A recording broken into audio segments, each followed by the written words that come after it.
imaginatzen dut bat eta sortzia astuta egongo dala, naiz eta hain gogorra izan, eta oin bai badator ointxe dator Eibarren liga, ez? Deporrekin, berdindutak, bueno, hortxe dau gakoa, ez? Kaixo egunon, bai, aztutaz, azkar pasabar genuen beste partidu batean pentsatzera, mindu ziguen asko, azkenen emaitza handia izan duzan, baina bueno, saiatu ginen beste partido mota bat egiten, bestetan beste erabatea planteatu genuen, eta azkenen erasokorragoa izan nahi dezunean, beraiek mina gehiago egiten dizue, jazta, individualki partidua balio izan digu jokalariekin lantzeko, aspekto desberdinak, eta ja deporren pentsatzen, esan dezu moduan, partidu igualtxua, bi taldeak sailkapenean puntu berdinekin, emaitza oso antzekoekin, eta orain bai, garrantzitsua izango da, ze puntuak daude jokoan, baita ere emaitza partikular bat, eta gogotsu berriro ere lehiatzeko. Bueno, baina aurkari zuzena dela kontutan hartuta, claro, aurkari zuzenen kontra puntuen balioa kasi bikoiztu egiten da. Horregatik bereziki garrantzitsua emaitza ona lortzea. Bai, kaixo egunon. Horrela da, ez? Argi dakagu, taldean hitz egiten dugu, horrelako partidutan 3 puntu baino gehiago daudela jokoan, ez? Azken finean denboraldi bukaeran ez dakizu emaitza horrek zenbaterainoko balioa izango duen, ez? Hemengo partiduan utxe eta utxe egin genuen, sailkapenean igual gaude, badakigu 3 puntu baino gehiago direla, ze batematek irabaziezkeo diferentzia horri ateako dio bata besteari, berdinketak mantenduko digu, eta baita ere ikusi behar dugu sailkapena, ez? Uste dut bi taldeak orain bertan, diferentzia importante badakagula beko postuei begiratzen baldin badiogu, eta horrek ere uste dut egingo dula partido igualtxu bat izatea, eta baita ere bi taldea pentsatuko deula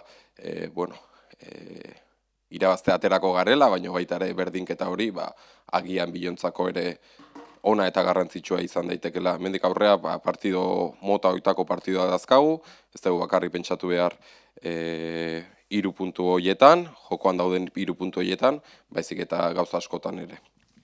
Normalean etxetik kanpo zoazenean beti ardura gehixo izaten duzu, ez dakizuen kasua den, zen azkeneko bostetan, okarrezpanago 15 puntuatik 11 atera dituzu, ez duzu galdu, suposatzen dut gogotsu ere bai, etxetik kanpo jokatzeko berriro.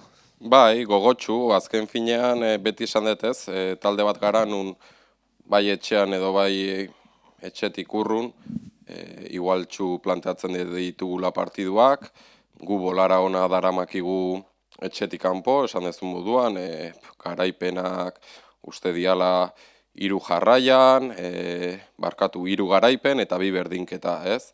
Baina deporrek ere zenbaki onak egiten ari da, 6 jardunaldi jarraian galdu gabe, etxean ere sendo, garaipen bat eta 2 berdinketa, uste dut bi taldeak momentu honean iristen garela, eta horrek egingo du partido oso igualtxu bat izatea, ez.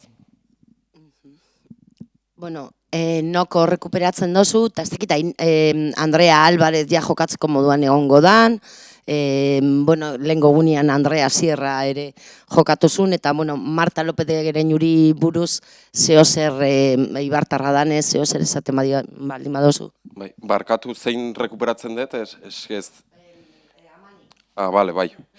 Bai, Amani rekuperatzen dugu, sanzionatuta zegoen 5 txartelekin eta berriro ere bueltatzen da, hortik aurrera ere garrantzitsua ze Arene azken partiduan ere molesti txiki batzukin zegoen eta berriz ere minutuak izan zituen, Patri eta Sierrak ere geldik egondu dira eta berriz ere minutuak izan zituzten, nabaritzen da jendea rekuperatzen ari garela, ez bakarrik partiduetan parte hartzeko, baizik eta entrenamenduetan zenbaki handiago bat izateko eta entrenamenduaren kalitatean ere irabazteko, oso kontentu gaude hortan.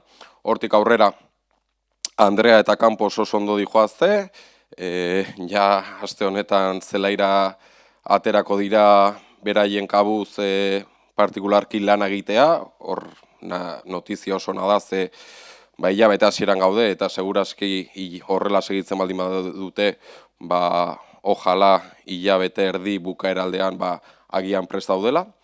Eta Martarekin partikularki, zoriondu Martari, esan dezu moduan, Eibarreko jokalari bat, nun denbora asko damaki lanean, oso gazte hilozan lehenengo taldera, baita ere esperientziak izan ditu hemendik kanpo zedituta, uste dut beharrezkoa zuela eta ondo etorri zaiola talde desberdinetan, filialean ere errendimendu oso ona ematen ari izan, lehenengo taldean dinamikan lanean daramaki denbora asko eta ikusi genuen prest zegoela lehen taldearekin parte hartzeko eta kasu honetan baja desberdin horiekin ere titular izateko, ez?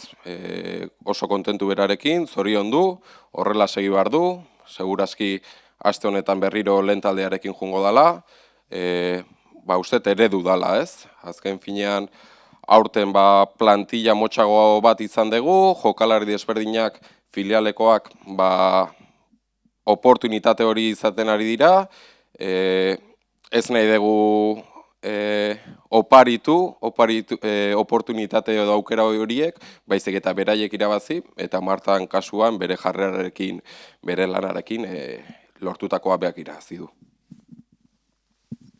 Bueno, y ahora decíamos, después de la visita del dentista que ya pasó, os enfrentáis a un rival directo y curiosamente miras los números y es que prácticamente lo calcáis todo, mismas victorias, mismos empates, mismas derrotas y goles muy, muy parecido. Sois dos equipos en una situación muy, muy, muy similar. Sí, hemos pasado página rápido de ese resultado doloroso.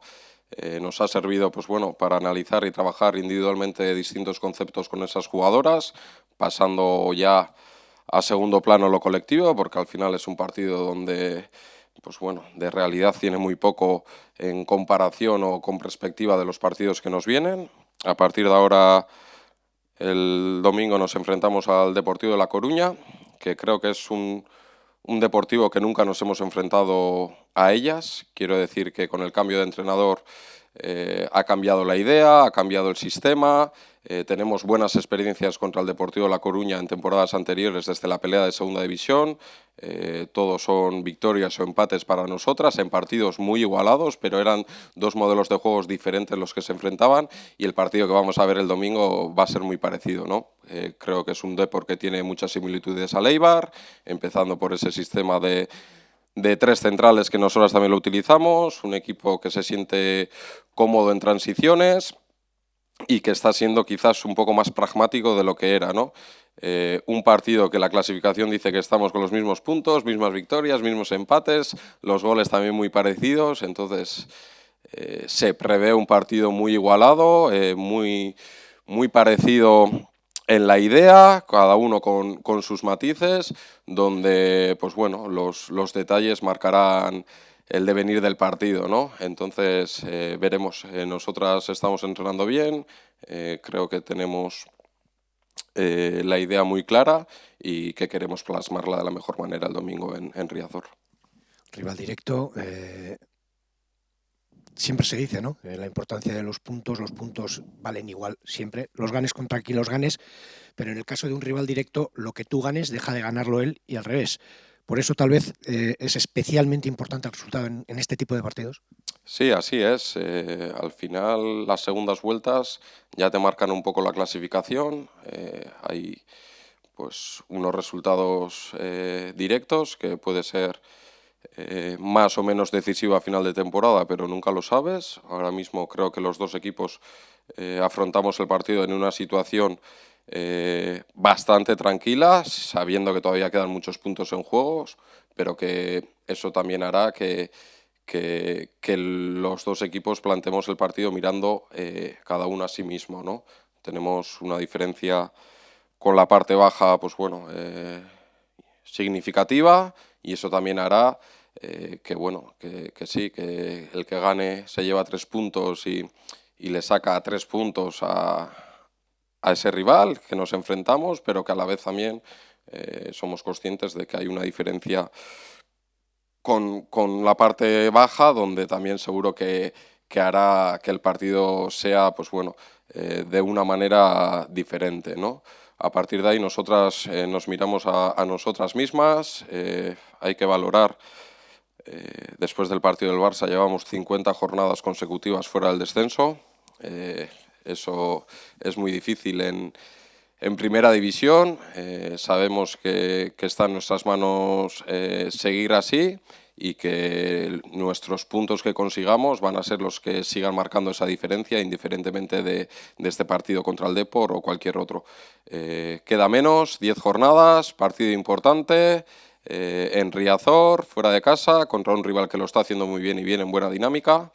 Así que veremos qué es lo que pasa, qué plantean ellas, qué planteamos nosotras y cuál es el resultado final.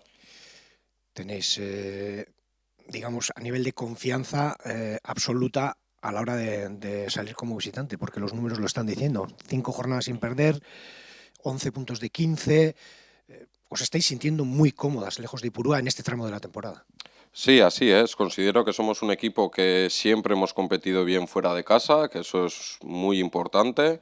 El año de segunda división también, para conseguir un objetivo como el ascenso, tienes que ser fuerte en casa, pero tienes que sumar muchos puntos fuera de casa, porque si no, no te da para estar arriba. Lo hicimos. La temporada pasada también, si no recuerdo mal, conseguimos 15 puntos en casa y 16 fuera de casa, y ahora llevamos una dinámica de 11 puntos de los últimos 15, además en salidas y contra rivales complicados, y en ese sentido llegamos con la confianza de afrontar el partido de Riazor, pero es que ellas también vienen en muy buena dinámica, creo que son 6 partidos consecutivos sin conocer la derrota, los últimos 3 partidos en casa también son 2 empates y una victoria. Se prevé un partido muy igualado, un partido muy táctico, un partido que las dos tenemos claras cuáles son nuestras armas y donde vamos a tener que estar muy bien, no solo a nivel técnico-táctico, sino de concentración, de activación, porque se prevé un partido tan igualado que los detalles serán los que marquen el resultado final.